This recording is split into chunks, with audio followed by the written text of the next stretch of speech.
So వివాహము అన్ని విషయములలో ఘనమైనది. Marriage is honourable in all.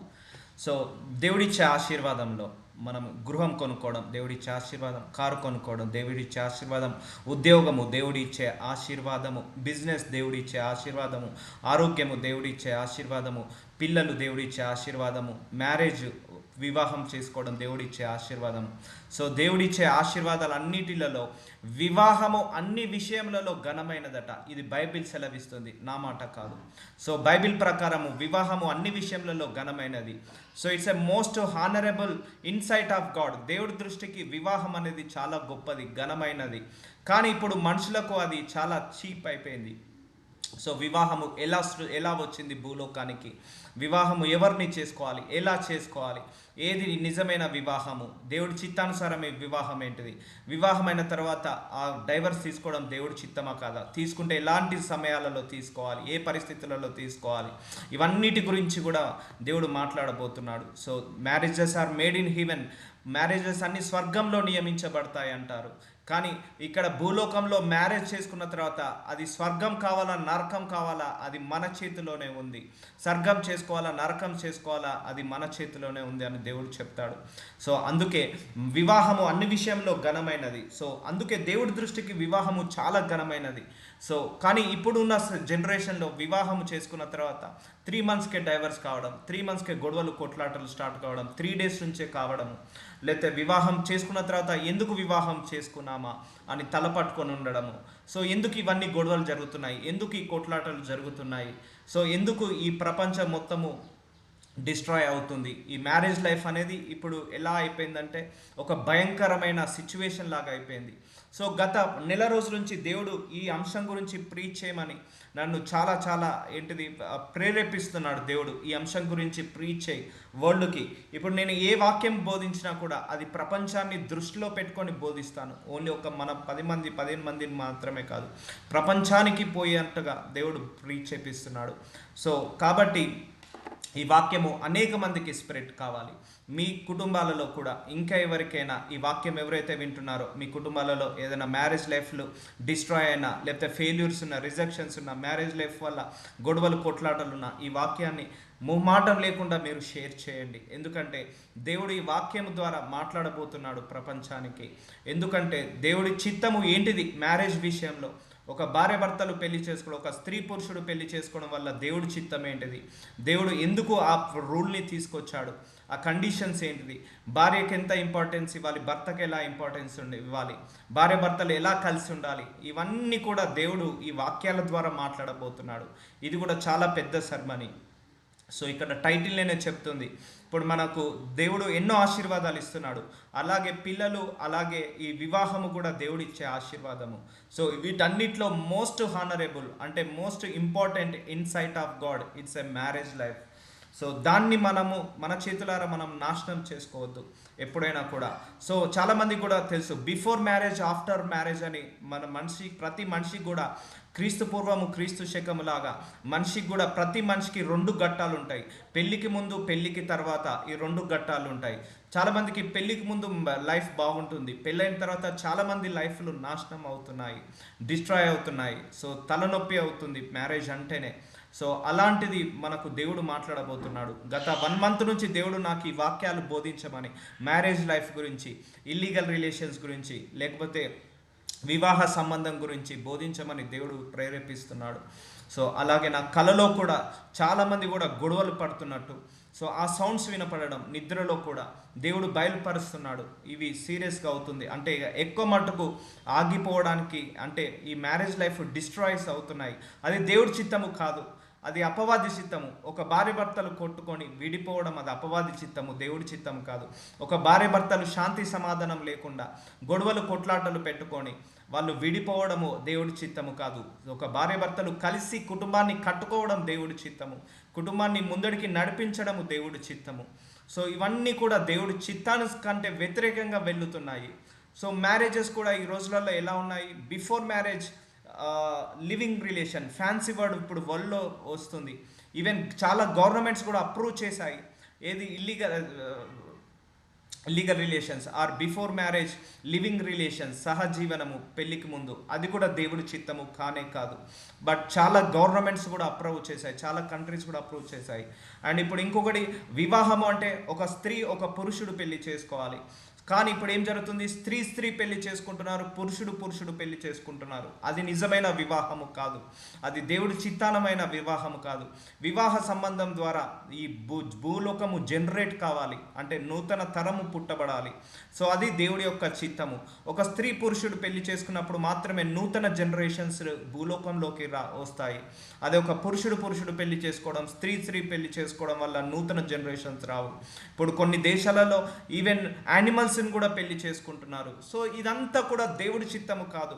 This is a completely against will of God. అంటే ఇదంతా నరకానికి వెళ్ళే ప్లాన్లు ఇవన్నీ కూడా. సో దీంట్లో కూడా పరలోక సంబంధానికి కూడా లింక్ ఉంది. మన మ్యారేజ్ లైఫ్కి పరలోకానికి కూడా సంబంధం ఉంది. సో నువ్వు దేవుడిని పూజిస్తున్నావు, ఆరాధిస్తున్నావు, ప్రేమిస్తున్నావు, కానీ నీ భర్తను నీ భార్యను తిడుతున్నావు, లేకపోతే తంతున్నావు, లేకపోతే ఆయన భర్తకు విలువ ఇవ్వట్లేదు. సో అది కూడా మన పరలోకానికి దీనికి ఏం సంబంధం? ఇవన్నీ కూడా చూడొచ్చు మనందరం కూడా. సో అన్నీ కూడా వాక్యంలో దేవుడు అన్నీ రాసి పెట్టాడు. కొన్ని వేల సంవత్సరాల క్రితమే పెద్ద సర్మని ఇది కూడా రాసి పెట్టాడు. కనీసం ఒక 10-15 ఎపిసోడ్స్ అవుతాయి, 10-15 రోజులు పట్టొచ్చు ఈ వాక్యం గురించి నేర్చుకోవడానికి. కాబట్టి శ్రద్ధగా వినండి. మీకు తెలిసిన వాళ్ళు ఎవరైనా మ్యారేజ్ లైఫ్ డిస్ట్రాయ్లో ఉన్నప్పుడు, లేకపోతే ఫెయిల్యూర్స్లో ఉన్న, రిజెక్షన్స్లో ఉన్న వాళ్ళకు షేర్ చేసి వినమని చెప్పండి. ఎందుకంటే దేవుడు కోరుకుంటున్నాడు ఈ వాక్యం ద్వారా చాలామంది డైవర్స్ ఆగిపోవాలని, ఈ వాక్యం ద్వారా భార్యాభర్తలు మారిపోవాలని దేవుడు కోరుకుంటున్నాడు. సో కాబట్టి సర్వలోకానికి ఈ సువార్త ప్రకటించబడాలి, సర్వలోకానికి ఈ సువార్త వెళ్ళాలి అని కోరుకోవాలి. అందుకే మీరు కూడా ఎవరికైనా షేర్ చేయండి ఈ లింక్ని, ఎందుకంటే ఇది చాలా చాలా ఇంపార్టెంట్. సో చూద్దాము. So first, this is the hierarchy according to Bible. Marriage లైఫ్లో ఇది ఒక హైరార్కీ. First Christ. సో మన అందరికీ హెడ్, మ్యారేజ్ మన ఫ్యామిలీకి అందరికీ హెడ్ ఎవరు? దేవుడు, క్రైస్ట్, యేసయ్య మన హెడ్. దాని తర్వాత హస్బెండ్ యొక్క రెస్పాన్సిబిలిటీ ఏంటిది? ప్రొటెక్ట్ ఫ్యామిలీ, అంటే ఫ్యామిలీని రక్షించుకోవడం, ఫ్యామిలీని లీడ్ చేయడం, అంటే అందరినీ హ్యాండ్ ఓవర్లో పెట్టుకొని ఫ్యామిలీ ఆయన హ్యాండ్ ఓవర్లో నడవాలి. ఎప్పుడైనా హస్బెండ్ హ్యాండ్ ఓవర్లో నడవాలి, ఏ ఫ్యామిలీ అయినా కూడా ఆ ఫ్యామిలీ వర్ధిల్లుతుంటుంది. So head of the family first Christ, second husband. So husband ఆ స్త్రీకి, అంటే ఏ పురుషుడైనా కూడా ఆ స్త్రీకి, భార్యకు, ఏ భర్త అయినా కూడా ఆ భార్యకు తలలాంటి వాడు. సో కుటుంబానికి తలలాంటి వాడు ఎవరు అంటే అది భర్త. So provide for family. So ఆ భర్త ఏం చేస్తాడు? ఫ్యామిలీని ప్రొటెక్ట్ చేసుకుంటాడు, సేవ్ చేసుకుంటాడు, తనకు కావాల్సిన సప్లై చేస్తుంటా ఉంటాడు, ఫుడ్ కానీ అకామిడేషన్స్ కానీ ఇవన్నీ కూడా. వైఫ్ యొక్క రెస్పాన్సిబిలిటీ ఏంటిది? టీచ్ చేయడం, పిల్లలకు టీచ్ చేయడం, పిల్లల్ని మంచి మార్గంలో నడిపించడం, కంఫర్ట్లోకి తీసుకెళ్ళడము. అండ్ చిల్డ్రన్స్ వాళ్ళు పేరెంట్స్కి ఒబై ఉండడము, వాక్యానికి వాళ్ళ మాటలకు ఒబై ఉండడం. This is the hierarchy of the in the family. First Christ వస్తాడు, దాని తర్వాత హస్బెండ్ వస్తాడు, దాని తర్వాత వైఫ్ వస్తుంది, దాని తర్వాత చిల్డ్రన్స్ వస్తాయి. So this is the hierarchy of the family. కానీ ఇప్పుడు ఏమవుతుంది? వైఫ్ డామినేట్ కావాలని చూస్తుంది. ఒకటి గుర్తుపెట్టుకోవాలి. సో ఎంత సంపాదించినా, ఎంత ఎడ్యుకేషన్లో ఉన్నా, ఎంత ఎండి అయినా, ఎంత సిఇఓ అయినా, ఎంత పెద్ద డైరెక్టర్ అయినా, ఎమ్మెల్యే అయినా, ఎంపీ అయినా, సో నువ్వు ఒక భర్తకు ఒక భార్యవు కాబట్టి ఒక అడుగు వెనకాలనే ఉండాలి, తగ్గించుకోవాలి ఎప్పుడైనా. అది దేవుడి చిత్తము, నా బోధన కాదు, దేవుడి చిత్తం అకార్డింగ్ టు బైబిల్. కానీ ఇప్పుడు ఏం జరుగుతుంది? డామినేట్ చేయడం, హస్బెండ్ని డామినేట్ చేయడం. సో దీనివల్ల కూడా చాలా ప్రాబ్లమ్స్ వస్తుంటాయి. సో ఎప్పుడైనా కూడా గుర్తుపెట్టుకోండి, హస్బెండ్ కంటే ఒక ఎడ్యుకేషన్లో ఎంత ఎక్కువగా చదివినా, సంపాదనలో ఎంత సంపాదించినా, లేకపోతే నువ్వు కలెక్టర్ అయినా, ఐపీఎస్ అయినా, ఐఏఎస్ అయినా, లేకపోతే ఒక కంపెనీ డైరెక్టర్ అయినా, ఒక కంపెనీవి ఓనర్ అయినా, ఒక బిజినెస్ లీడర్ అయినా, ఇంటికి వస్తే మాత్రం ఒక భర్తకు ఒక భార్యవు మాత్రమే.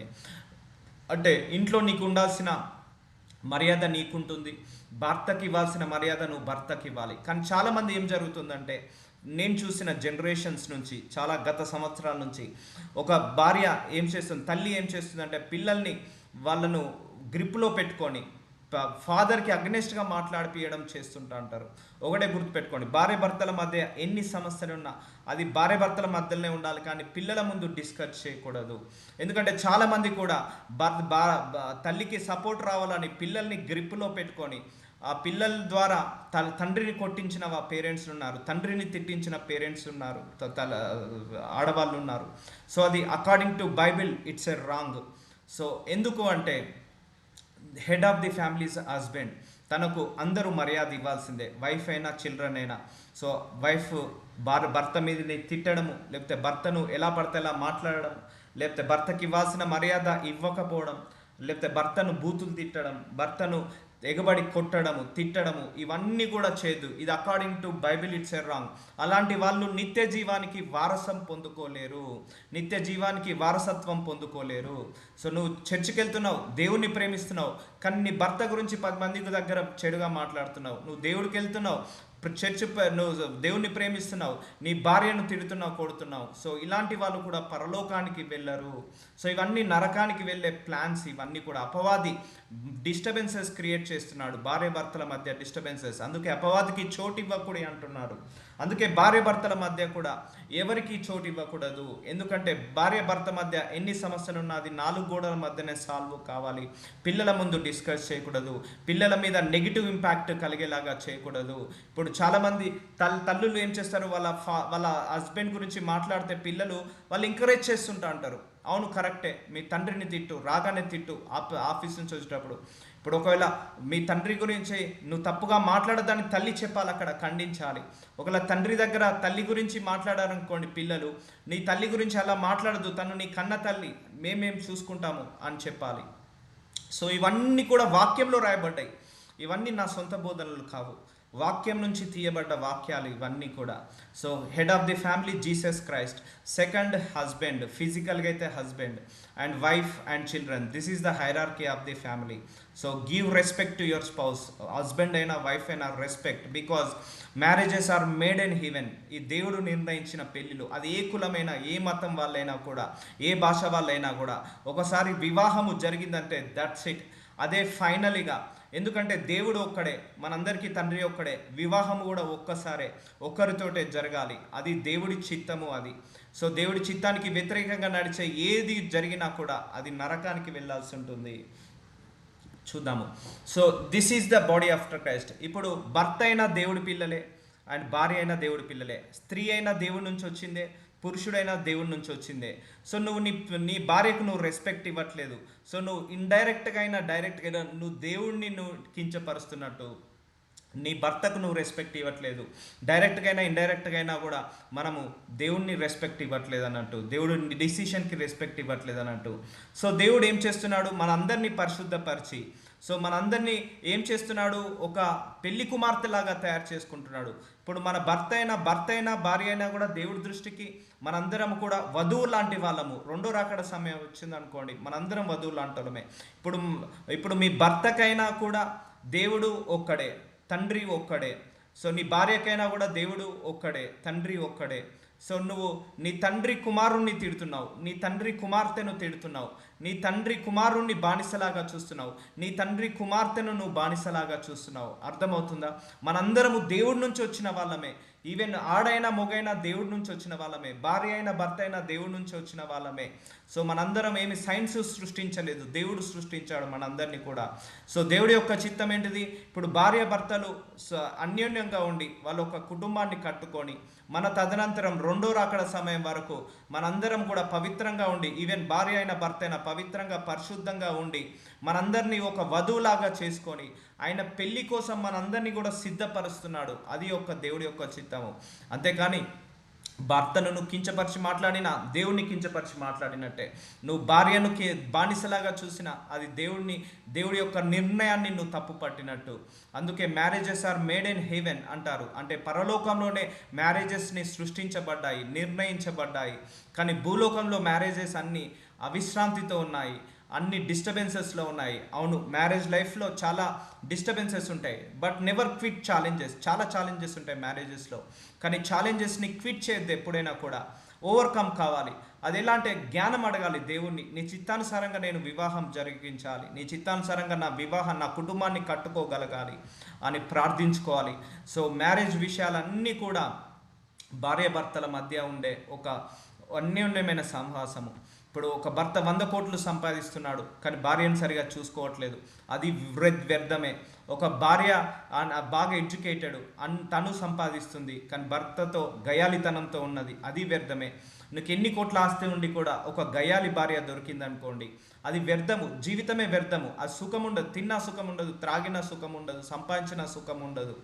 సో ఎప్పుడైతే భార్య భర్తలు సంపాదించకపోయినా ఉన్న దాంట్లో కొద్దిగా అధిక ధనాపేక్ష లేకుండా కొద్దిగా వచ్చినా కూడా ఇద్దరు కలిసిమెలిసి అన్యోన్యంగా ఎప్పుడైతే ఆ కుటుంబాన్ని కడతారో అది దేవుడి చిత్తానుసారమైన కుటుంబము. సో మనందరం కూడా పెళ్లి చేసుకున్నాము కానీ ఈ పెళ్ళినికి మనందరినీ కూడా దేవుడు ఏం చేస్తున్నాడు, సిద్ధపరుస్తున్నాడు, వధువులాగా సిద్ధపరుస్తున్నాడు, ఆయనకు వధువులాగా సిద్ధపరుస్తున్నాడు. అందుకే రెండో రాకడ సమయం వరకు మనందరినీ కూడా ఒక పెళ్లి కుమార్తెలాగా తయారు చేసుకుంటున్నాడు. అందులో మీ భార్య అయినా భర్త అయినా కూడా ఉంటారు. కాబట్టి దేవుడిచ్చే ఆశీర్వాదంలో మ్యారేజ్ కూడా దేవుడిచ్చే ఆశీర్వాదమే. అది అన్నిటికంటే ఘనమైనదని బైబిల్ చెప్తుంది. మనం సంపాదించుకునే సంపాదన, కొనుక్కునే ఇల్లులు, లేకపోతే ఒక 1000 కోట్ల ఆస్తి కంటే వివాహము ఇంకా గొప్పదంటున్నాడు. ఒక 100 కోట్లు ఇల్లు కట్టుకున్న దానికంటే వివాహము చాలా గొప్పదంటున్నాడు. నీ జాబు నెలకు 10 లక్షల శాలరీ కంటే, నీ బిజినెస్ 1 crore ప్రాఫిట్ కంటే వివాహము చాలా గొప్పదని దేవుడు చెప్తున్నాడు. సో అన్నిటికంటే వివాహము ఏంటిదట, ఘనమైనదట. కానీ మనం వాటికి లాస్ట్ ప్రియారిటీ ఏమి ఇస్తున్నాము, వివాహానికి, వివాహ సంబంధానికి ఇస్తున్నాము. ఫస్ట్ ప్రియారిటీ డబ్బుని, ఫస్ట్ ప్రియారిటీ డబ్బు సంపాదించడానికి, ఫస్ట్ ప్రియారిటీని అది ఇది కొనుక్కోవడానికి. ఓకే, అవన్నీ ఉండాలి మ్యారేజ్ లైఫ్లో. అంతకంటే ముందు ప్రియారిటీ అన్యోన్య సహవాసం ఉండాలి, భార్య భర్తల మధ్య గుడ్ రిలేషన్ ఉండాలి, హెల్తీ రిలేషన్ ఉండాలి, అండర్స్టాండింగ్ ఉండాలి, పేషెన్స్ ఉండాలి. మ్యారేజ్ లైఫ్ని హ్యాండిల్ చేయాలంటే కోపంతో హ్యాండిల్ చేయొద్దు. అండ్ మ్యారేజ్ లైఫ్ని హ్యాండిల్ చేయాలంటే పేషెన్స్, ఓపికతో హ్యాండిల్ చేసుకునేదే మ్యారేజ్ లైఫ్. ఎందుకంటే ఇట్స్ నెవర్ ఎండ్. ఒక రోజుతోటి ముగించేది కాదు, ఒక సంవత్సరంతో ముగించేది కాదు, ఒక జాబు మన నచ్చకపోతే ఇంకో జాబుకు వెళ్ళేది కాదు, ఒక డ్రెస్ నచ్చకపోతే ఇంకో డ్రెస్సుకు వెళ్ళేది కాదు, ఒక బైక్ బోర్ కొడితే ఇంకొక బైక్ కొనేటట్టు కాదు మ్యారేజ్ లైఫ్ అనేది.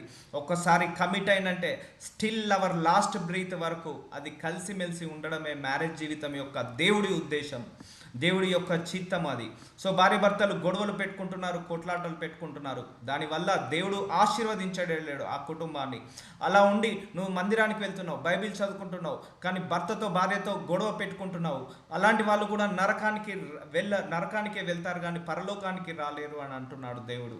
సో ఇవన్నీ కూడా వాక్యంలో రాయబడింది. కాబట్టి సో ఇప్పటి వరకు ఎవరి మ్యారేజ్ లైఫ్ అయితే డిస్ట్రాయ్ అయిపోయిందో, ఫెయిల్యూర్స్ ఉన్నాయో, వాటన్నిటిని సరి చేసుకోవడానికి దేవుడి యొక్క వాక్యం ఈరోజు ప్రత్యక్షమైంది. ఈ వాక్యం వచ్చిన తర్వాత కూడా ఇంకా మన లోపల ఏమైనా లోపాలు ఉంటాయి అంటే అకార్డింగ్ టు బైబిల్ మనము కరెక్ట్ అనుకుంటున్నాము, మనము చేసేది కరెక్ట్ అనుకుంటున్నాము, కానీ దేవుడి చిత్తానికి అది కరెక్టా కాదా, దేవుడి ఉద్దేశానికి అది కరెక్టా కాదా, దేవుడి ప్రణాళిక ప్రకారము మనం కుటుంబాన్ని నడిపిస్తున్నామా లేదా, దేవుడి ప్రణాళిక ప్రకారము భర్తకు రెస్పెక్ట్ ఇస్తున్నావా, భార్యకు రెస్పెక్ట్ ఇస్తున్నావా. సో నీ భర్తకు భార్యకు రెస్పెక్ట్ ఇవ్వట్లేదు, వాల్యూ ఇవ్వట్లేదు, ఒకరికొకరు ప్రేమ ఇష్టము కలగకుండా నువ్వు నడిపిస్తున్నావు. సో దేవుడి దృష్టికి మనము పాపులము కిందనే పడిపోతున్నాము. సో ఇవన్నీ కూడా మన వాక్యం ద్వారా దేవుడు అన్నీ మాట్లాడబోతున్నాడు. కాబట్టి so this is a very important సమని. సో భార్య అయినా భర్త అయినా ఎవరి దగ్గర నుంచి వచ్చారు, దేవుడి దగ్గర నుంచే. అందరికీ కూడా తండ్రి ఎవరు, నీ భర్తకు తండ్రి యేసయ్యనే, నీ భార్యకు తండ్రి యేసయ్యనే, సో నీ యొక్క కుటుంబానికి తండ్రి యేసయ్యనే. సో అందరూ కూడా ఆయన ద్వారా వచ్చాము, ఆయన వల్ల వచ్చాము. సో నీ భార్యను చులకనగా చేసి చూసిన, నీ భర్తను తిట్టిన, బూతులు మాట్లాడిన, అది నువ్వు బాడీ ఆఫ్ క్రైస్ట్ని డ్యామేజ్ చేసిన వాళ్ళం అవుతాము. ఎందుకంటే మనందరికీ శిరస్సు ఎవరు, యేసయ్య. మనందరం ఎవరము, ఆయన శరీర అవయవం లాంటి వాళ్ళము. సో అంటే ఆయన శరీర అవయవం అంటే ఆయన బాడీ, ఆయన శరీరానికి మనం డ్యామేజ్ చేసిన వాళ్ళం అవుతుంటాం. నీ భర్తను బానిసలాగా చూసిన, నీ భార్యను బానిసలాగా చూసిన, నీ భర్తను హింసించిన, నీ భార్యను హింసించిన, నువ్వు బాడీ ఆఫ్ క్రైస్ట్కి నువ్వు ఏం చేస్తున్నట్టు, డ్యామేజ్ చేస్తున్నట్టు, ఆయన అవయవాలకు నువ్వు కించపరుస్తున్నట్టు, ఆయన అవయవాలను నువ్వు నష్టపరుస్తున్నట్టు, బాధపరుస్తున్నట్టు. అందుకే this is a very very important sermon. Let us go with the ceremony by words. So హెబ్రీలకు రాసిన 13వ అధ్యాయం 4వ వచనంలో వివాహం అన్ని విషయములలో ఘనమైనది. సో కానీ ఇప్పుడు అన్ని విషయాలలో చాలా చండాలమైనది ఏంటిదంటే వివాహమే జరుగుతుంది. చాలా భయంకరమైనది ఏదంటే వివాహమే జరుగుతుంది. చాలా చాలా డిమోటివేట్ అయ్యేది ఏంటంటే వివాహమే జరుగుతుంది. అది మనం మనుషులం చేసుకుంటున్నాము. అందుకే వివాహ విషయంలో భార్య భర్తలు అందరూ కూడా ఎలా ఉండాలంటే వాళ్ళు కలిసిమెలిసి కుటుంబాన్ని కట్టుకోవాలి. It's a new generation. ఒక వైఫ్, ఒక ఇద్దరికి, పురుషుడికి స్త్రీకి వివాహం జరిగిందంటే it's a new generation will come from them. So దేవుడి చిత్తం అది. సో ఒక నూతన సృష్టికి ఆరంభం అది. భార్య భర్తల వివాహము నూతన సృష్టికి ఆరంభం, అంతే కదా. పెళ్ళైన తర్వాత పిల్లలు కంటారు అంటే కొత్తగా సృష్టించబడతారు, కొత్తగా నిర్మాణం జరుగుతుంది, కొత్తగా భూలోకానికి కొన్ని జనరేషన్స్ వస్తుంటా ఉంటాయి మన ద్వారా దేవుడు జనరేట్ చేస్తున్నాడు న్యూ జనరేషన్స్ని. కాబట్టి అన్ని విషయములలో ఘనమైనది వివాహము. అందుకే చాలామంది డబ్బుకి ఇంపార్టెన్స్ ఇస్తారు వివాహము కంటే, లేకపోతే ఆస్తులకు పాస్తులకు ఇంపార్టెన్స్ ఇస్తారు. కానీ వివాహ బంధానికే ఇంపార్టెన్స్ ఇవ్వమని దేవుడు అంటున్నాడు. ఎందుకంటే వివాహ జీవితం బాగున్నది అనుకోండి, వాడు ప్రపంచం జయించినట్టే. వాడికి ఎన్ని ఆస్తులున్నా లేకపోయినా వాడికి సుఖ సంతోషం ఉంటే చాలు వివాహ జీవితంలో. ఒక వ్యక్తికి 100 కోట్ల ఆస్తుంది, మంచి జాబ్ ఉంది, నెలకు 10 లక్షలు సంపాదిస్తాడు, మంచి ఆడి కార్, బెంజ్ కార్స్ ఉన్నాయి, మంచి ప్యాలెస్ ఉన్నాయి, కానీ ఇంట్లో భార్య సరిగా లేదు, గయ్యాలది ఉంది. సో అవన్నీ ఉండి కూడా వేస్ట్. ఆ జీవితం అంతా కూడా ఇక 20-30 సంవత్సరాల కష్టాలతోనే ఉంటారు. ఒక స్త్రీ బాగుంటుంది చూడడానికి, మంచి చదువుకున్నది, తెలివి కల్లది, అందమైనది, లేదా చురుకైనది, ఇల్లును సరిగా దిద్దుతుంది, కానీ భర్త సరిగా లేడు. సో రోజు వచ్చి త్రాగొచ్చి కొడుతుంటా అంటాడు, హింసిస్తుంటా అంటాడు, లేనిపోని సూటిపోటి మాటలు మాట్లాడుతుంటా అంటాడు, బూతులు తిడుతుంటా అంటాడు. ఆ అమ్మాయి జీవితం వేస్ట్ ఇక. సో ఇలాంటి వేస్ట్ కాకుండా దేవుడు ఏమంటున్నాడు, ఘనపరచుకోండి, మిమ్మల్ని మీరు ఘనపరచుకోండి అంటున్నాడు. So marriage life is a very very important chapter in every human being. వివాహ జీవితం అనేది ఒక ముఖ్యమైన ఘట్టము, ప్రతి ఒక్కరి జీవితంలో ముఖ్యమైన ఘట్టము అది. సో దానిని చక్కగా మలుచుకుంటే హ్యాపీ లైఫ్ ఉంటుంది, అంటే హెవెన్ లాగా ఉంటుంది. దానిని మనము నెగిటివ్ ఎనర్జీలో నెగిటివ్గా చేసుకుంటే అది ఇక హెల్ లాగా ఉంటుంది. నువ్వు ఎక్కడో నరకం చూడాల్సిన అవసరం లేదు, భూలోకంలోనే ఆ నరకాన్ని చూడొచ్చు, భూలోకంలోనే ఆ నరకాన్ని నువ్వు అనుభవించవచ్చు. కాబట్టి మ్యారేజెస్ అన్నిటికంటే ఘనమైనదని దేవుడు చెప్తున్నాడు హెబ్రీస్ చాప్టర్ 13-14 వచనంలో. సో ఆదికాండం 1వ అధ్యాయం 27వ వచనము, దేవుడు తన స్వరూపమందు నరుణ్ణి సృజించెను. సో దేవుడి యొక్క రూపాన్ని, నరుడు అంటే మగవాడు, స్త్రీకి కాదు పురుషుడికి ఇచ్చాడట. తన స్వరూపమందు నరుణ్ణి సృజించాడు. ఇది సృష్టి యొక్క ఆరంభం. ఒక స్త్రీ ఎలా పుట్టింది, పురుషుడు ఎలా పుట్టాడు, ఆ ఇద్దరికి దేవుడు ఎలా జతపరిచాడు, ఆ ఇద్దరి మీద ఉన్న దేవుడి యొక్క ప్రణాళిక ఏంటిది, అసలు మ్యారేజ్ లైఫ్స్ ఎక్కడి నుంచి స్టార్ట్ అయ్యాయి, పురుషుడు ఎక్కడి నుంచి స్టార్ట్ అయ్యాడు, ఎలా స్టార్ట్ అయ్యింది. సో సైన్స్ ఒకలాగా చెప్తుంది, ఇంకోలాగా చెప్తుంది. బట్ వీఆర్ ఫాలోయింగ్ ద బైబిల్లో ఏం రాసి పెట్టాడు దేవుడు తన స్వరూపమందు అంటే ఆయన రూపమందు నరుణ్ణి అంటే పురుషుణ్ణి సృజించెను. దేవుని స్వరూపమందు వారిని సృజించెను, స్త్రీని గాను పురుషుని గాను వారిని సృజించెను. సో దేవుడి యొక్క స్వరూపం నుంచే స్త్రీని పురుషుణ్ణి సృష్టించాడు. అంటే we are the images of God. అంటే ఒక భార్య అయిన భర్త అయినా మనము దేవుడి యొక్క స్వరూపం నుంచి వచ్చిన వాళ్ళం, దేవుడి యొక్క రూపం నుంచి వచ్చిన వాళ్ళము. అంతేకాని భర్తను కూడా నేను చాలామందిని చూశాను, నువ్వు ఇలా ఉంటావు, అలా ఉంటావు, పొట్టిగుంటావు, నల్లగా ఉంటావు. భార్యను కూడా నువ్వు లావుగా ఉంటావు, నీ జుట్టు తక్కువ ఉంటుంది. ఎప్పుడైనా భార్యను కానీ భర్తను కానీ ఫిజికల్గా అటాక్ చేయొద్దు, ఫిజికల్గా కామెంట్ చేయొద్దు. ఎందుకంటే ఈ రూపము దేవుడు ఇచ్చింది. అందరినీ ఒకేలాగా పుట్టించలేడు కదా దేవుడు. కొంతమంది నల్లగా ఉండొచ్చు, కొంతమంది తెల్లగా ఉండొచ్చు, కొంతమంది పొట్టిగా ఉండొచ్చు, కొంతమంది పొడుగా ఉండొచ్చు, కొంతమంది ఛాయగా ఉండొచ్చు, కొంతమంది ఎర్రగా ఉండొచ్చు, కొంతమందికి జుట్టు పెద్దగా ఉండొచ్చు, సో కొంతమందికి తక్కువ హైట్ ఉండొచ్చు, కొంతమంది ఎక్కువ హైట్ ఉండొచ్చు. సో అదంతా మనిషి దేవుడు ఒక రూపాన్ని, ఒక స్వరూపాన్ని ఇచ్చి పంపిస్తాడు. సో ఫిజికల్గా మీ హస్బెండ్ను కానీ మీ వైఫ్ కానీ నువ్వెందుకు ఇలా ఉన్నావు, నీ ముఖం చూసుకో, లేకపోతే నువ్వు నల్లగా ఉన్నావు, నువ్వు తెల్లగా ఉన్నావు, నువ్వు పొట్టిగా ఉన్నావు, ఇవన్నీ కూడా నీ జ్ఞానం లేదు, తెలివి లేదు, ఇవన్నీ కూడా ఒక హస్బెండ్ వైఫ్ని అనడానికి రూల్ లేదు, ఒక వైఫ్ హస్బెండ్ అనడానికి రూల్ లేదు. ఎందుకంటే we are the body of the Christ. మనందరము శరీర అవయవాలం, దేవుడి యొక్క శరీరం నుంచి పుట్టిన వాళ్ళము, ఆయన స్వరూపం నుంచి పుట్టిన వాళ్ళము, ఆయన అవయవంలో నుంచి వచ్చిన వాళ్ళము. మనందరికి కూడా శిరస్సు ఆయనైతే ఆయన శరీరంలో భాగం లాంటి వాళ్ళము మనందరము కూడా. అది స్త్రీ అయినా పురుషుడైనా, హస్బెండ్ అయినా వైఫ్ అయినా, లేకపోతే పిల్లలైనా, ఎవరైనా కూడా, మేల్ అయినా ఫీమేల్ అయినా, అందరూ కూడా దేవుడి నుంచి వచ్చిన వాళ్ళమే. కాబట్టి స్త్రీని గాను పురుషుని గాను వారిని సృజించెను, దేవుడు సృష్టించాడు. సో నువ్వు నీ హస్బెండ్ని ఎక్కిరిస్తున్నావు, ఫిజికల్గా ఎక్కిరిస్తున్నావు, నీ వైఫ్ని ఫిజికల్గా ఎక్కిరిస్తున్నావు. సో నువ్వు దేవుణ్ణి ఎక్కిరించినట్టే, సో దేవుడి యొక్క సృష్టిని ఎక్కిరించినట్టే, సృష్టికర్తను నువ్వు ఎక్కిరించినట్టే.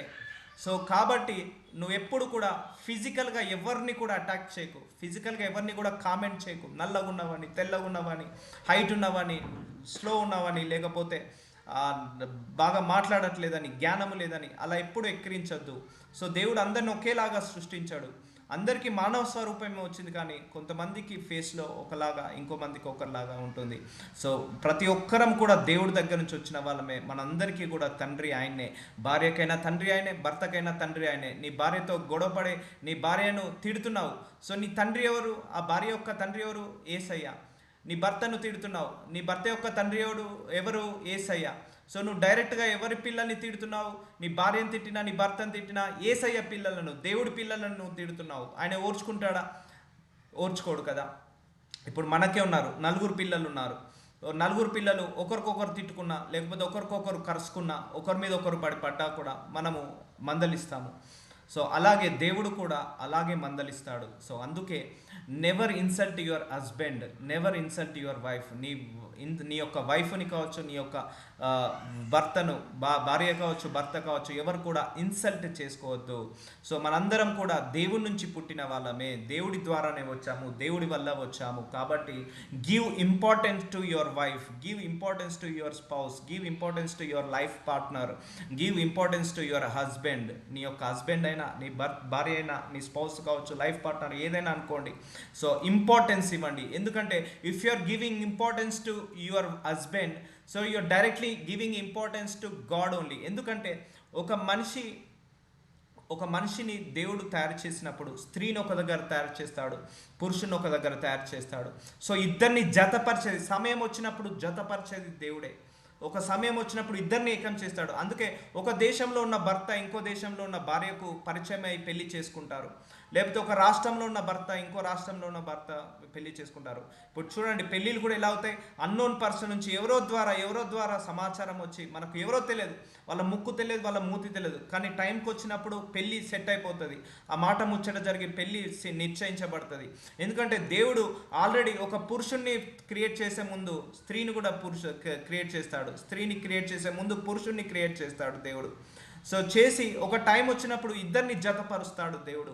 అది దైవ నిర్ణయం. ఒకసారి పెళ్ళి జరిగిందంటే అది దైవ నిర్ణయం. మళ్ళీ వెనుకకు తిరిగి చూడొద్దు. అయ్యో, నేను ఆ ఇంజనీర్ని చేసుకుంటే అయిపోయేది, ఆ లాయర్ని చేసుకుంటే అయిపోయేది, ఆ డాక్టర్ని చేసుకుంటే అయిపోయేది, లేకపోతే ఆ సైంటిస్ట్ని చేసుకుంటే అయిపోయేది, ఆ సినిమా హీరోని చేసుకుంటే అయిపోయేది. నో. దేవుడు మన మైండ్ని బట్టి, మైండ్ సెట్ని బట్టి ది బెస్ట్ ఇస్తాడు. ఎప్పుడైనా కూడా మన మైండ్ని, మన మనస్సుని, మన ఆలోచనని బట్టి, మన తలంపులను బట్టి దేవుడు ది బెస్ట్ లైఫ్ పార్ట్నర్ని మనకిస్తాడు. కానీ మనమే అత్యాశకు పోయి, ఇది కాకపోతే ఇంకోటి ఉంటే బాగుండేదేమో, ఈయన కాకుండా ఇంకా ఆయన ఉంటే బాగుండేమో, ఈయన సాయం నలుపున్నాడు, ఇంకా తెల్లగా ఉండేట ఆయన ఉంటే బాగుంటుండేమో. నో. ఒక్కసారి మ్యారేజ్ డిసైడ్ అయిపోయింది, మ్యారేజ్ చేసుకున్నామంటే చచ్చిపోయే వరకు తను నీ భర్త, తను నీ భార్య. సో మ్యారేజ్ లైఫ్లో ఎన్ని ఛాలెంజెస్ ఉన్నా క్విట్ కావద్దు, వదిలిపెట్టద్దు. ఆ ఛాలెంజెస్ అన్నిటిని ఓవర్కమ్ కావాలి. అండ్ మ్యారేజ్ లైఫ్లో కూడా ఎవరిని ఇన్వాల్వ్ చేయకూడదు. ఎప్పుడైనా భార్య భర్తల సమస్య ఉంటే వాళ్ళు చూసుకోవాలి. సో ఇవన్నీ కూడా బైబిల్లో రాసి పెట్టి ఉన్నాయి. సో మెల్లిమెల్లిగా చూద్దాము. సో దేవుడి యొక్క స్వరూపమందు నరుణ్ణి సృష్టించాడట, దేవుని స్వరూపమందు వారిని సృజించెను, స్త్రీని గాను పురుషుని గాను వారిని సృజించెను. సో ఇలా ఒక స్త్రీ, ఒక పురుషుడు దేవుడి ద్వారా సృష్టించబడింది. సో ఆదికాండం 1:28 దేవుడు వారిని ఆశీర్వదించెను. ఎట్లనగా, మీరు ఫలించి అభివృద్ధి పొంది విస్తరించి భూమిని నిండించి. సో ఇది దేవుడి యొక్క ప్రణాళిక. ఒక భార్య భర్త మీద ఉన్న దేవుని యొక్క ప్రణాళిక.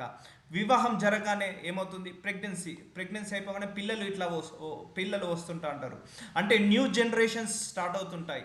సో దేవుడు ఏమని ఆశీర్వదించాడు, ఇక నేను చేయాల్సింది ఏం లేదు, నేను స్త్రీని ఇచ్చాను, పురుషుణ్ణి ఇచ్చాను ఈ లోకానికి, నీకు తగ్గ స్త్రీని నీకు తగ్గ పురుషుని ఇచ్చాను, ఇక మీరు ఫలించి అభివృద్ధి పొంది విస్తరించి భూమిని నిండించుడి. అలాగే జనరేషన్స్ వచ్చాయి కదా. ఇక దేవుడు ఇచ్చింది కాదు, ఇక దాని తర్వాత నుంచి భార్య భర్తలు పెళ్ళిళ్ళు చేసుకొని పిల్లల్ని కన్నారు. అలా కని కని కని అన్ని దేశాలలో ఇలా విస్తరించారు. ఇప్పుడు ప్రపంచమంతా కూడా భూలోకం విస్తరించింది. ఎందుకు? మనుషులతో విస్తరించింది. ఎందుకు? దేవుడు ఇక్కడ ఆశీర్వదించాడు కాబట్టి. మీరు ఫలించి అభివృద్ధి పొంది విస్తరించండి అని భూలోకంలో దేవుడు మనుషులను, స్త్రీని పురుషుని భార్య భర్తలను ఆశీర్వదించాడు. భూమిని నిండించి దానిని లోపర్చుకొనుడి. సో మీరు ఇక నేను చేయాల్సిందంతా చేశాను, నీకు ఒక పురుషుణ్ణి నీకు ఒక స్త్రీని ఇచ్చాను, మిమ్మల్ని ఆశీర్వదిస్తున్నాను, ఇక మీరు ఫలించి అభివృద్ధి చెంది విస్తరించండి. అంటే మీరు సంపాదించుకోండి, మీరు మంచిగా ఉండండి, పిల్లల్ని కనండి, వాళ్ళను జనరేషన్స్గా తయారు చేయండి, కొత్త జనరేషన్గా తయారు చేసి ఈ భూమిని నిండించండి అన్నాడు. సో చూసారా, దేవుడు ఇద్దరి మనుషులను క్రియేట్ చేశాడు. పురుషుని తయారు చేసి స్త్రీని తయారు చేసి వాళ్ళ ద్వారా దేవుడు ఆశీర్వదించాడు ఈ జనరేషన్స్ని. సో ఇప్పటి వరకు కూడా అదే జరుగుతుంది ఇప్పుడు. సో భూమిని నిండించి దానిని లోపరుచుకోండి, సముద్రపు చేపలను, ఆకాశ పక్షులను, భూమి మీద ప్రాకు ప్రతి జీవిని ఏలుడని దేవుడు వారితో చెప్పాను. సో అందుకే మనం సంపాదించుకోవడానికి శక్తి సామర్థ్యాన్ని ఇచ్చాడు, పిల్లల్ని చదువుకోవడానికి శక్తి సామర్థ్యం ఇచ్చాడు. సో ఇక్కడ ఏమంటున్నాడు, అభివృద్ధి చెందండి అంటున్నాడు మ్యారేజ్ లైఫ్లో. అంతేకాని డైవర్స్ తీసుకోమని చెప్పట్లేదు, గొడవలు గడవని చెప్పట్లేదు. మీరు ఫలించండి, భార్యాభర్తలు ఇద్దరు ఫలించండి, అభివృద్ధి పొందండి, విస్తరించండి, మీ ద్వారా అనేక మంది పిల్లల్ని కనండి, వాళ్ళను పెంచి పోషించండి. సో వీళ్ళందరినీ కూడా మీరు ఏలండి అని దేవుడు ఆశీర్వదించాడు. సో అది దేవుడి యొక్క చిత్తము. సో దేవుడు ఇదిగో భూమి మీద ఉన్న విత్తనములు ఇచ్చు ప్రతి చెట్టును, విత్తములు ఇచ్చు వృక్ష ఫలములు ప్రతి వృక్షమును మీకు ఇచ్చి ఉన్నాను, అవి మీకు ఆహారం అగును. సో దేవుడు మనిషిని సృష్టించాడు, స్త్రీని పురుషుని సృష్టించి ఆకాశ పక్షులను మన చేతికి ఇచ్చాడు, భూమిని మన చేతికి ఇచ్చాడు, అండ్ విత్తనములు ఇచ్చు వృక్ష ఫలాలను మనకిచ్చాడు. ప్రతి వృక్షము మీకు ఇచ్చి ఉన్నాను, అవి మీకు ఆహారం అగును. ప్రతి ఫ్రూట్స్ వెజిటేబుల్స్ మనకిచ్చాడు ఆహారం కోసము. సో ఇది ఇలా దేవుడు మనకు ఫుడ్ కూడా ప్రొవైడ్ చేశాడు. సో ఇటు స్త్రీని సృష్టించాడు, పురుషుని సృష్టించాడు, ఆశీర్వదించాడు. ఇక మీరే పిల్లల్ని కానీ జనరేషన్స్ని తయారు చేసుకోండి. సో మీరే ఇక పిల్లల్ని కానీ సంపాదించుకోండి, మీకు అన్ని ఫ్రూట్స్ వెజిటేబుల్స్ అన్నీ ఇచ్చేసాను, దీన్ని ఆహారం తిని మీరు పెంచి పోషించుకోండి అని చెప్పాడు. సో ఇక్కడ దేవుడు మాత్రం 100% కరెక్ట్ చేశాడు, రైట్ చేశాడు, కల్తీ ఎక్కడా లేదు. సో ఆదికాండం 1:30 భూమి మీద నుండి జంతువులన్నిటికీ, ఆకాశ పక్షులన్నిటికీ, భూమి మీద ప్రాకు సమస్త జీవులకు, పచ్చని చెట్లకు ఆహారమగునని పలికెను, ఆ ప్రకారం ఆయను. సో దేవుడు మనందరికీ ఇచ్చేశాడు, ఇక హ్యాండ్ ఓవర్ ఇచ్చేశాడు కంప్లీట్గా. భూమిని సృష్టించి వాటి అన్నిటిని కూడా మనకు హ్యాండ్ ఓవర్ ఇచ్చేశాడు. దేవుడు తాను చేసినది యావత్తు చూసినప్పుడు అది చాలా మంచిదిగా నుండెను. చూసారా, దేవుడు ఎప్పుడైనా ఏదైనా చేశాడంటే అది మన మంచికే. సో మ్యారేజెస్ కూడా మన మంచి కోసమే, కానీ మనమే నరకాన్ని చేసుకుంటున్నాము, నరకంగా మార్చుకుంటున్నాము. భర్తకి ఇవ్వాల్సిన వాల్యూ భర్తకి ఇవ్వాలి, భార్యకి ఇవ్వాల్సిన వాల్యూ భార్యకి ఇవ్వాలి. సో చెప్పుడు మాటలు విని చాలామంది 90% డైవర్స్ అవుతున్నాయి. 90% ఈ జనరేషన్లో 90% ఫెయిల్యూర్స్, డైవర్స్ మ్యారేజ్ లైఫ్లో 90% ఫెయిల్యూర్స్ ఉన్నాయి. సో వాటికి కూడా ఎందుకు రీజన్స్, అవన్నీ కూడా బైబిల్లో రాసి పెట్టాడు దేవుడు. సో ఇప్పుడు ఈ వాక్యం ద్వారా అందరికి కూడా వెళ్ళి చాలా డైవర్స్ లాగిపోవాలి, చాలామంది మారు మనసు పొందుకోవాలి, వాళ్ళ కుటుంబాలు దేవుడి చిత్త ప్రకారం కట్టుకోవాలని మనస్ఫూర్తిగా కోరుకుంటున్నాను. సో ఆదికాండము 2:18 మరియు దేవుడైన యెహోవా నరుడు ఒంటరిగా నుండుట మంచిది కాదు. చూసారా, దేవుడు ఫస్ట్ ఎవరిని సృష్టించాడు? మనిషిని, అంటే మగవాడిని, స్త్రీని, పురుషుణ్ణి సృష్టించాడు. నరుడు ఒంటరిగా నుండుట మంచిది కాదు. సో చూసారా, అందుకే ఒక సమయం రాగానే పెళ్లి చేస్తాము. స్త్రీ అయినా పురుషునైనా ఒంటరిగా ఉండడం మంచిది కానే కాదు. ఒక ఏజ్ వచ్చిన 26 సంవత్సరాలు నరుడికి, నారికి 24 సంవత్సరాలు 22 సంవత్సరాలకు వచ్చినప్పుడు వివాహం చేయడం మంచిది. సో వాళ్ళు ఒంటరిగా ఉండడము మంచిది కాదు. వానికి సాటైన సహాయమును వాని కొరకు చేయదును అనుకో నేను. చూసారా, దేవుడు ఫస్ట్ ఎవరిని సృష్టించాడు? నరుణ్ణి సృష్టించాడు. వాడికి ఏం కావాలని కోరుకున్నాడు? సహాయం కోసము భార్యను సృష్టించాడు. అందుకే భార్య ఎప్పుడైనా కూడా భర్తకు సహాయంగా ఉండాలి. ఒక కుడి చేయి ఎడమ చేయిలాగా కలిసిమెలిసి ఉండాలి. ఒక కుడి పాదం ఎడమ పాదం కలిస్తేనే ఒక నడక అయినట్టు, ఒక భార్య భర్తలు కలిస్తేనే అది complete marriage life, complete happy life. ఒక కుడి చేయి ఎడమ చేయి కలిసినప్పుడే మనం ఒక బరువుని లేపగలుగుతాము. ఒక కుడి చేయి ఎడమ చేయి కలిసినప్పుడే చప్పట్లు కొట్టగలుగుతాము. కుడి చేయి ఎడమ చేయి కలిసినప్పుడే అనేకమైన పనులు చేయగలుగుతాము. అందుకే భార్య భర్తలు కూడా కుడి చేయి ఎడమ చేయిలాగా, కుడికి చేయికి ఎడమ చేయి ఎలా సహాయపడుతుందో, ఎడమ చేతికి కుడి చేయి ఎలా సహాయపడుతుందో, కుడి కాలు నడవడానికి ఎడమ కాలుకి ఎలా సహాయపడుతుందో, ఒక అడుగు వేయడానికి ఎడమ కాలుకి కుడి కాలుకు ఎడమ కాలు ఎలా సహాయం పడుతుందో ఒక్కొక్క అడుగు వేయడానికి, అలాగే భార్య భర్తలు కూడా ఒకరికొకరు సహాయంగా ఉండాలి. ఫైనాన్స్ విషయంలో కావచ్చు, ఇంటి పని కావచ్చు, వంట పని కావచ్చు, ఏ విషయంలో అయినా కూడా సహాయంగా హస్బెండ్కి వైఫ్కి హస్బెండ్కి ఉండడానికి దేవుడు తయారు చేశాడు. ఇప్పుడు అర్థమైందా? మొదటి పాయింట్ ఏంటిది? యెహోవా నరుడు ఒంటరిగా ఉండుట మంచిది కాదు. సో మంచిది కాదని దేవుడు గ్రహించాడు. ఒక్కడే ఉండడం మంచిది కాదు, ఒక పురుషుడు ఒంటరిగా ఉండడం మంచిది కాదని, వాటికి సాటి అయిన సహాయమును వాని కొరకు చేయదనుకునేను. సో సో ఇప్పుడు ఎవరు దేవుడు భార్యను ఎందుకు పంపిస్తున్నాడు భర్త దగ్గరికి, ఒక పురుషుని దగ్గరికి ఒక స్త్రీని ఎందుకు వివాహ బంధాన్ని చేశారంటే సహాయము, ఒకరికొకరు సహాయం చేసుకోవడానికి, ఒకరికొకరు తోడుగా ఉండడానికి, ఒకరికొకరు అన్యోన్యంగా ఉండడానికి, ఒకరికొకరు అర్థం చేసుకొని ఉండడానికి, తోడుగా ఉండడానికి కోసము దేవుడు నరుడు ఒంటరిగా ఉండడం మంచిది కాదని పురుషుని కోసము స్త్రీని తయారు చేస్తున్నాడు. సాటి అయిన సహాయం నాకు వాని కోరుదనని చేయదని అనుకోనేను. అప్పుడు దేవుడైన యెహోవా ఆదామునకు గాఢ నిద్ర కలగ చేసి, ఆదాము మొట్టమొదటి మానవుడు అకార్డింగ్ టు బైబుల్, గాఢ నిద్ర కలగచేసి అతడు నిద్రించినప్పుడు అతని పక్కటెముకలలో ఒక దానిని తీసి ఆ చోటు మాంసంతో పూడ్చివేశాను. సో ఆదాము పడుకున్నప్పుడట దేవుడు ఏం చేశాడట? నిద్రించినప్పుడు ఆ పక్కటెముకలలో ఒక దానిని తీసి ఆ చోటును మాంసంతో పూడ్చివేశాను. Plastic surgery. సో తర్వాత దేవుడైన యెహోవా తాను ఆదాం నుండి తీసిన పక్కటెముకను స్త్రీగా నిర్మించి, చూసారా, పురుషుల్లో నుంచి ఎవరు వస్తున్నారు? స్త్రీ వస్తుంది. సో పురుషుడి యొక్క సగరూపమే స్త్రీ, అంటే పురుషుడు స్త్రీ కాదు. ఇక్కడ భర్త యొక్క సగరూపమే భార్య యొక్క సగరూపమే భర్త. So there are 50-50.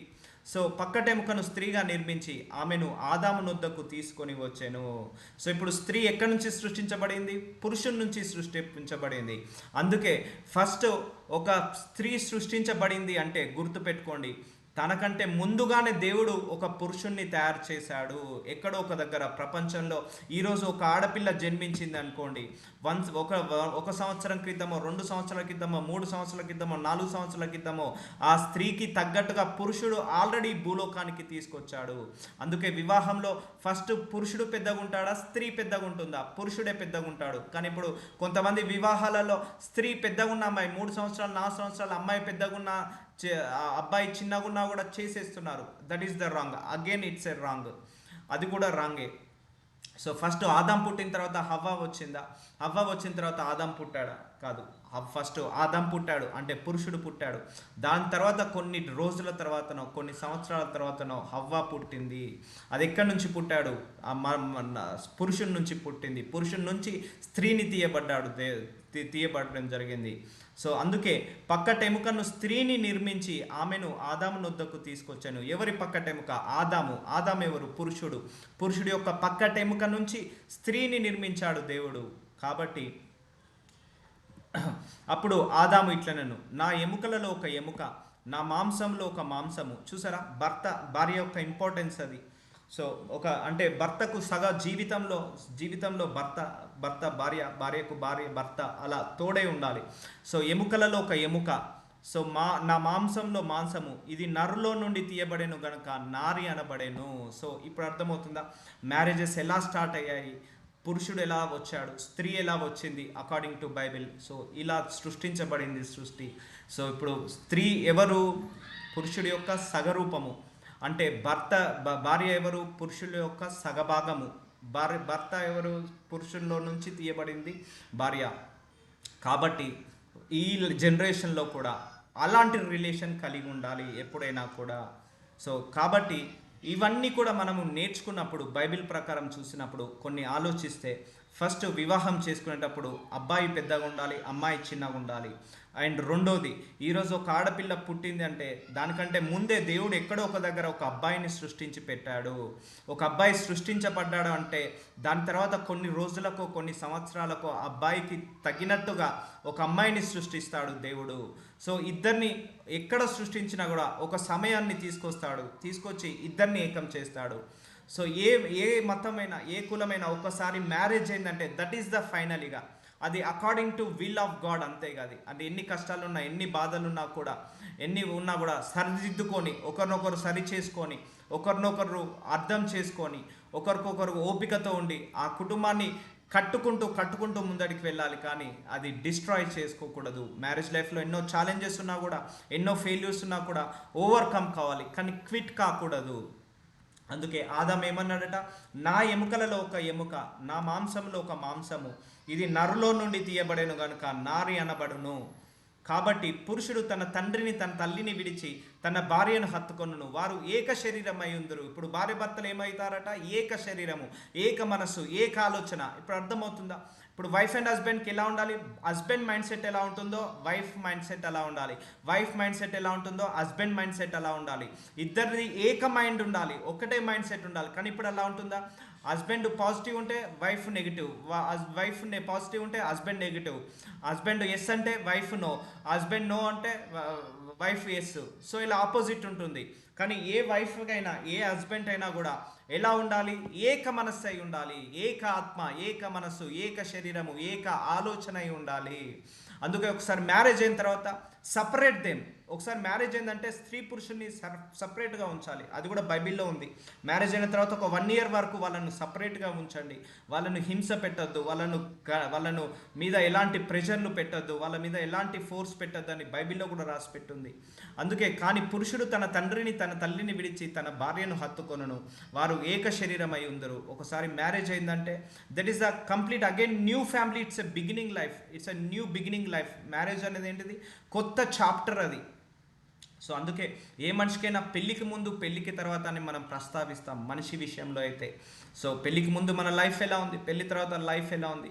సో పెళ్ళి తర్వాత మంచి భార్య దొరికిన, మంచి భర్త దొరికిన, సో భార్య భర్తల మధ్య అండర్స్టాండింగ్ ఉన్న, భార్య భర్తల మధ్య మంచి కోఆపరేషన్ కోఆర్డినేషన్ మంచి రిలేషన్ ఉందనుకోండి, దట్ ఈస్ ద, వాళ్ళు ఏం సంపాదించకపోయినా that is the best family according to Bible. అది దేవుడి చిత్తానికి ఇష్టమైన ఫ్యామిలీ అది.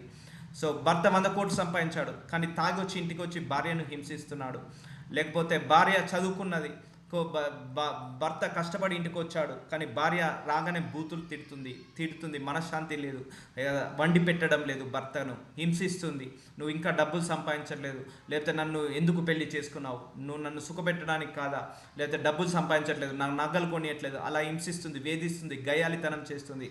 ఆ అబ్బాయి లైఫ్ యొక్క వేస్ట్గా. ఎందుకంటే ఒక చెట్టు నచ్చకపోతే ఇమ్మీడియట్గా రీప్లేస్ చేసుకోవచ్చు, కానీ ఒకసారి మ్యారేజ్ ఏంటంటే ఇమ్మీడియట్గా రీప్లేస్ చేసుకోలేము.